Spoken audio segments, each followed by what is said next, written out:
Legends and Luminaries. I'm Julie, and welcome to another Throwback Thursday episode of Booksmart. Today's book is Fragments, Poems, Intimate Notes, Letters by Marilyn Monroe. I love these types of books that show you what famous people wrote and doodled, especially when the book includes pictures of the original pieces. There's something intimate about such scraps of papers and notebooks and journals, an unfiltered access to someone we've made assumptions about, probably false assumptions, and these fragments reveal more than any biography could. I've adored Marilyn Monroe ever since Madonna's Material Girl video. My sister and I found a book in the library about Marilyn, Goddess by Anthony Summers. One of the pictures in the book was her morgue photo, which I wasn't prepared to see at about 9 years old. Just from those pictures, Marilyn seemed to possess so many layers. I like that. She was more than just a pretty picture. As the epitome of a girly girl, I love pretty things and pink things and glittery things and gaudy things. Marilyn reminded me of Barbie. Barbies were my favorite toys, maybe second if I count Care Bears, so it seemed natural that once I outgrew Barbie, I gravitated toward Marilyn. Since then, I've read countless books about her. I don't care much for her movies. In my non-expert opinion, sometimes it looks like she's trying too hard, although she is naturally funny. It was all the stuff outside of Hollywood spotlight that intrigued me about her. Fragments was the perfect book about Marilyn Monroe because it was her writing. I bought the book when it came out. We have such fragments thanks to Lee Strasberg, although I don't like him. He's the actor's studio director who's the godfather of method acting. The reason I don't like him is I blame him for Marilyn's death. Before she could join the actor's studio, she had to start psychoanalysis first. As the years progressed, Marilyn's regressive therapy seemed to do more harm than good, and her method acting coach, Lee Strasberg's second wife, always accompanied Marilyn on set, which irritated everyone else.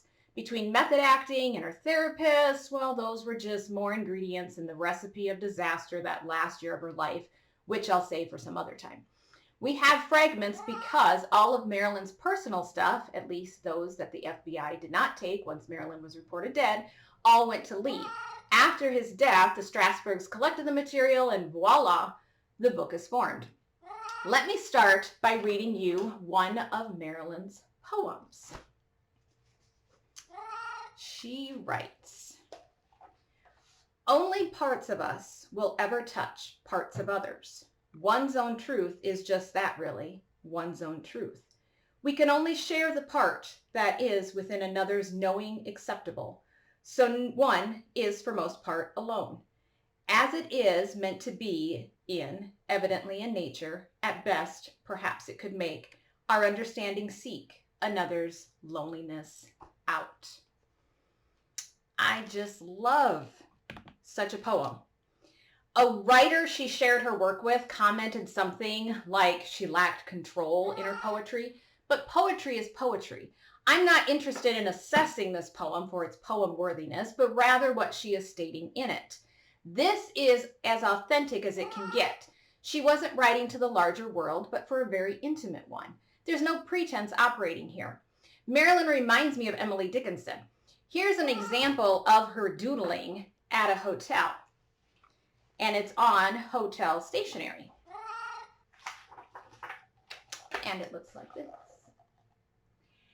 And I love the line in this that says, "Sense of humor, keeping a giggle inside." Within these fragments, we get a glimpse as to what she thinks of her past, present, and future. In one notebook where she was practicing her introspection, she wrote, "I will not be punished or trying to hide it, enjoying myself as fully as I wish or want to. I will be as sensitive as I am without being ashamed of it." Where applicable, each notebook or journal or selection is given a context, the date of which Marilyn wrote it, and the conditions in which she did. I felt bonded to Marilyn, for she usually only wrote in the first few pages of each notebook or journal or record book. I'm guilty of the same thing. Another reason I love these scrappy tidbits is because I'm fascinated they were saved at all. I toss much of such writings unless they are in a journal. Yet I wonder what would be made of them years after my death had I saved them. I can't handle drawers of junk or files filled with unorganized fragments. Yet when I find a little fragment of my mother, like a receipt shoved in a book, I don't toss it. I keep it in the book. If I stumble across one of my own fragments from years ago, I usually keep that too, as if it has more significance than the pieces I've organized and decided to keep. It's funny how you age that those fragments either mean more than they used to or none at all, which makes one wonder what of Marilyn's she threw away, as well as that little red diary that the government was so interested in. This is precisely why I love reading. Look at all the things it makes you ponder.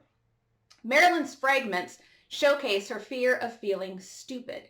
Because she didn't graduate high school, she enrolled herself in classes and read and read and read. When she died, she had over 400 books in her library. Books by Milton, Whitman, Hemingway, Joyce, and one of her favorites, Carl Sandburg's 6-volume biography of Abraham Lincoln. She hoped for Shakespearean roles in her future. While she was still married to Arthur Miller and they were still happy, she wrote this piece in a diary, and it says, "I'm finding that sincerity, and to be simple or direct as possible, I'd like, is often taken for sheer stupidity. But since it is not a sincere world, it's very probable that being sincere is stupid." That is something to think about. If you're familiar with Marilyn's life, you'll know that Arthur Miller was not kind to Marilyn in England. So let me read you a piece from that diary when she was filming The Prince and the Showgirl. "The pain of his longing when he looks at another, like an unfulfillment since the day he was born. And I in merciless pain, and with his pain of longing, when he looks at and loves another, like an unfulfillment of the day he was born. We must endure, I more sadly, because I can feel no joy." I wonder why we don't assess Marilyn's writing more. We dissect Emily Dickinson's scraps of paper, Sylvia Plath's journals, even Kurt Cobain's scribbles, but it's almost as if we need to keep Marilyn in this superficial state, that she can't be anything other than a blonde bimbo. It's really unfortunate, for Marilyn, like most people, was a complex person, maybe even more complex by her Hollywood existence. Instead of using what Marilyn did write, products are made with quotes in her pictures, but she didn't say some of those things. I hate seeing all those canvases with a beautiful picture of her on it with a quote that never came from her lips. Marilyn was witty and introspective. There's plenty of stuff she did say and write that there's no need to make up something. Yet I'm sure those products sold and the people who bought them never knew that Marilyn didn't say what was printed on it. That's why a book like Fragments is so important. It's what she said, not what we think she said or what we think she should have said. Miller and Marilyn somehow survived England, then moved to Connecticut. She wrote here, and I will show you this one before I read it. She wrote on this page, most of the time she seemed to write in pencil. She said, "I think I hate it here because there is no love here anymore. I regret the effort I desperately made here. I tried to fight what, with me being, I knew was true, due to pressure that has come from my work. I have seen what he intends me to see, and I am strangely calm while I catch my breath." Journalists of the time put their own spin on the dissolution of Marilyn's marriage to Miller. Even now, biographers try to assess what went wrong and why and whose fault it was. No one can capture what Marilyn herself wrote. "I have seen what he intends me to see, and I am strangely calm while I catch my breath." In the same piece, she examines her appearance in the mirror and concludes with this. It says, "Don't kiss me, don't fool me. I'm a dancer who cannot dance." Marilyn's fragments turn darker as the years progress. The year before her death, she wrote this poem, which one biographer thinks she wrote for Arthur Miller to see.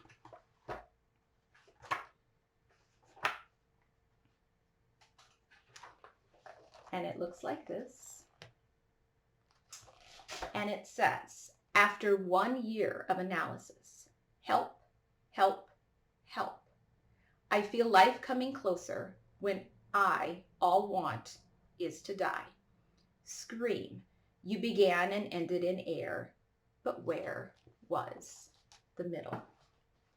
The Dr. Mike Fayer that was written at the top of the page, according to the notes that they have provided, has been impossible to trace.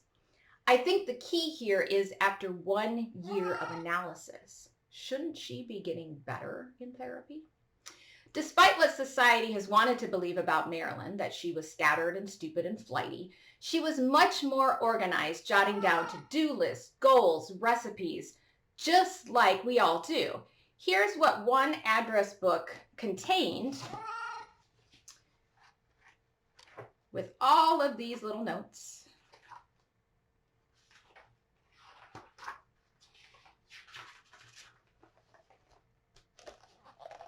And they show you some of the individual pages.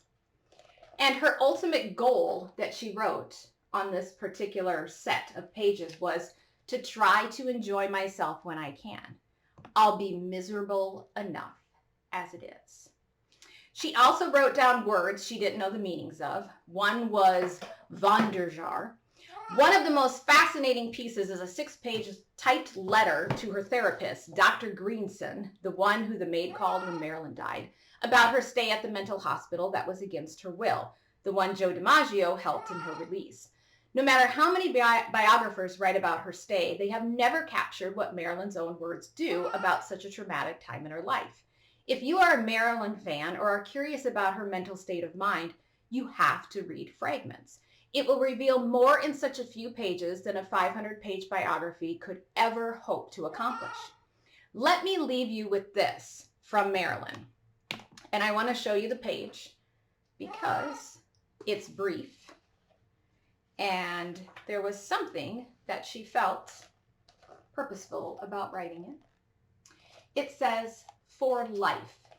It is rather a determination not to be overwhelmed. For work, the truth can only be recalled, never invented. Thanks for watching. I'd like to think Marilyn would approve of my Booksmart goal to get a little bit smarter, one book at a time.